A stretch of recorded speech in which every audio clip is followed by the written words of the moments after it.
On this day in Seventh-Day Adventist history, March 2, Hannah Moore was born in 1808 to a large farming family in Union, Connecticut. She received her education at Nichols Academy and Monsoon Academy. She was known as a deep Bible student and had committed the entire New Testament to memory.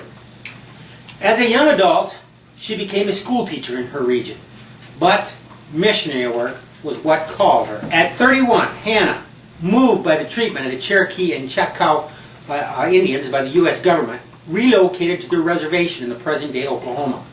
She arrived at the Dwight Mission in 1841 and worked as a teacher and a preceptor for 6 years.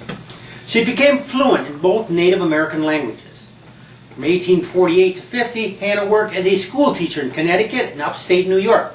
But again, her heart was in the missionary work, and she sailed for West Africa as an abolitionist with an American Missionary Society.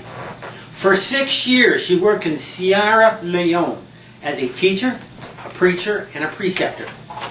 Back to the United States she came, eventually finding employment as a principal at a female seminary in Mansville, Kentucky.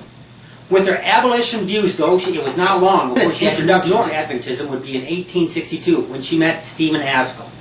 Hannah would receive books and literature from him before she returned to mission work in West Africa.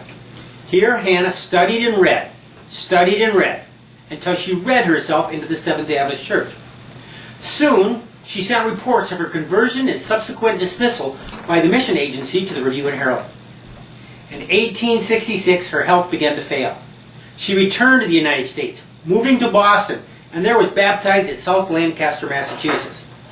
Hannah wanted to be around those of her own religion now, and so in the spring of 1867, she moved to Battle Creek. Here, she expected to find employment and a place to live among the growing population of Seventh-day Adventist members in this area. It was not to be a pleasant experience for Hannah. She could find neither a job nor a place of permanent residence among the church members. They turned their backs on her, some thinking that she was out of fashion. Finally, she found a place in northern Michigan with a former missionary colleague from Africa. She would be denied the chance to live among her own church Christian brothers and sisters. James and Ellen White were away traveling when Hannah arrived.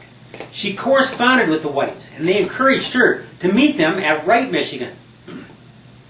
Hannah did not have enough money to travel there, though. She had borrowed the money just to get to where she was living, and would not borrow anything more until she had paid her debt. As she was paying off the debt and writing to the Whites, it was determined that her best way to get to the Whites was to take a ferry from Ludington, Michigan, cross Lake Michigan to Wisconsin. There she would take another ferry back to Grand Haven, Michigan, and then travel overland to her destination. But this needed to be done before the lake shipping season closed for the winter. Hannah could not raise the money in time and would have to spend winter in northern Michigan. Her room at the home she was staying at was in the attic, near a leaky stovepipe. Her health was already in the smoky room. It added to her medical problems. In February of 1868, Hannah grew ill. Many speculate it may have been congestive heart failure associated with her respiratory difficulties. On this day, March 2, 1868, Hannah Moore would die.